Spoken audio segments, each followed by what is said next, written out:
दोस्तों, आपने एक ऐसे मंदिर को देखा है जहां स्थापित भगवान की मूर्ति में उस भगवान का असली दिल मौजूद है? जी हाँ, आपने बिल्कुल सही सुना है। और कहते हैं कि जब भी इस मूर्ति की जगह पर नई मूर्ति आती है तो इस दिल को निकालकर नई मूर्ति में स्थापित कर दिया जाता है और इस दौरान पूरे शहर की इलेक्ट्रिसिटी ऑफ कर दी जाती है ताकि कोई इस दिल को देख न सके। अगर गलती से कोई देख लेता है तो उसकी मौत हो जाती है। आज हम बात करेंगे पुरी में स्थापित विश्व प्रसिद्ध भगवान जगन्नाथ की और उनके 10 रहस्यों के बारे में, जिसे आज तक विज्ञान जगत भी नहीं सुलझा पाया। तो चलिए इस वीडियो की शुरुआत करते हैं। नंबर 1, भगवान जगन्नाथ मंदिर के ऊपर स्थापित ध्वज देव हवा के विपरीत दिशा में लहराता है। अब ऐसा किस कारण से होता है, इसका पता आज तक नहीं चल पाया। इसी के साथ इस झंडे को हर रोज बदलने का नियम भी है। मान्यता है अगर किसी भी दिन इस झंडे को नहीं बदला गया तो मंदिर अगले 10 साल के लिए बंद हो जाएगा। नंबर 2, यह मंदिर 4 लाख वर्ष पूर्व क्षेत्र में फैला है।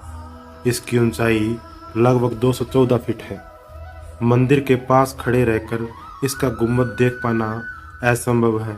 इसकी छाया में एक गहरा राज छिपा है, क्योंकि इस गुंबद की छाया हमेशा अदृश्य रहती है। नंबर 3, मंदिर के ऊपर एक सुदर्शन चक्र लगा है। ऐसा कहा जाता है कि आप पुरी में कहीं भी खड़े हों, आप इस चक्कर को देख पाएंगे। इस चक्कर की बनावट इतनी अद्भुत है कि आप किसी भी दिशा से इसे देखेंगे तो ऐसा लगेगा कि यह बिल्कुल आपके सामने है। चक्कर अष्ट धातु से बना है, इसे बहुत ही पवित्र माना जाता है। नंबर 4, सामान्य दिनों के समय हवा समुद्र से जमीन की तरफ आती है और शाम के दौरान इसके विपरीत। लेकिन पुरी में इसका उल्टा होता है। यहाँ पर हवा जमीन से समुद्र की ओर जाती है। नंबर 5, आमतौर पर मंदिर, मस्जिद या किसी भी बड़ी इमारत पर पक्षियों का बैठा हुआ देखा जाता है, लेकिन जगन्नाथ मंदिर पर कभी भी किसी पक्षी को उड़ते हुए देखा नहीं गया। यही वजह है कि मंदिर के ऊपर से हवाई जहाज और हेलीकॉप्टर उन पर भी बनाई है। दोस्तों, आपको जानकर यह हैरानी होगी, प्रतिदिन संध्या काल मंदिर के ऊपर स्थापित ध्वजा को मानव द्वारा उल्टा चढ़कर बदला जाता है। जी हाँ, आपने बिल्कुल सही सुना। जो भी ऊपर चढ़ता है वह सीधा नहीं बल्कि उल्टे पांव चढ़ता है।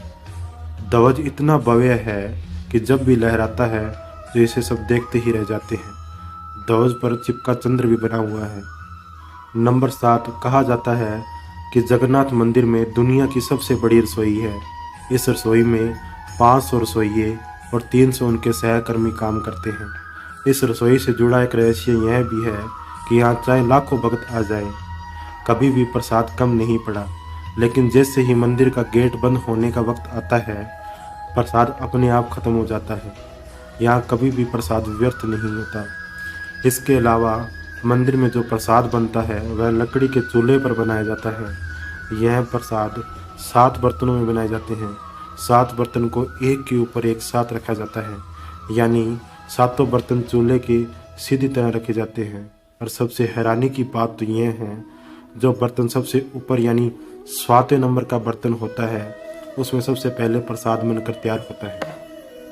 इसके बाद छठे, 5वें, चौथे से तीसरे, दूसरे, सबसे पहला जो नीचे का बर्तन है उसमें सबसे लास्ट में या आखिरी में प्रसाद तैयार होता है।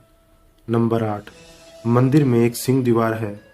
कहा जाता है कि जब तक सिंह द्वार के अंदर कदम नहीं जाता तब तक समुद्र के लहरों की आवाज़ सुनाई देती है, लेकिन जैसे ही सिंह द्वार के अंदर कदम जाता है लहरों की आवाज़ एक गुम हो जाती है। नंबर 9, जगन्नाथपुरी मंदिर की 3 मूर्तियों को हर 12 साल में बदला जाता है। पुरानी मूर्तियों की जगह नई मूर्तियां स्थापित की जाती हैं। मूर्ति बदलने की इस प्रक्रिया से जुड़ा एक रोचक किस्सा है। जिस वक्त मूर्तियां बदली जाती है पूरे शहर की बिजली काट दी जाती है। मंदिर के आसपास पूरी तरीके से अंधेरा किया जाता है। मंदिर के बाहर CRPF की सुरक्षा तैनात कर दी जाती है। मंदिर भी किसी की भी एंट्री पर पाबंदी होती है। सिर्फ उसी पुजारी के मंदिर में एंट्री होती है जिन्हें मूर्तियां बदलनी होती है। नंबर 10, दोस्तों, आपको जानकर हैरानी होगी कि जब भगवान श्री कृष्ण ने अपना देह त्याग दिया तो उनका अंतिम संस्कार किया गया। उनका पूरा शरीर पंचतत्व में विलीन हो गया। मान्यता है कि भगवान श्री कृष्ण का हित है कि एक जिंदा इंसान की तरह आज भी उनका दिल धड़क रहा है। कहते हैं वह दिल आज भी सुरक्षित है और भगवान जगन्नाथ की लकड़ी की मूर्ति के केंद्र में विराजित है।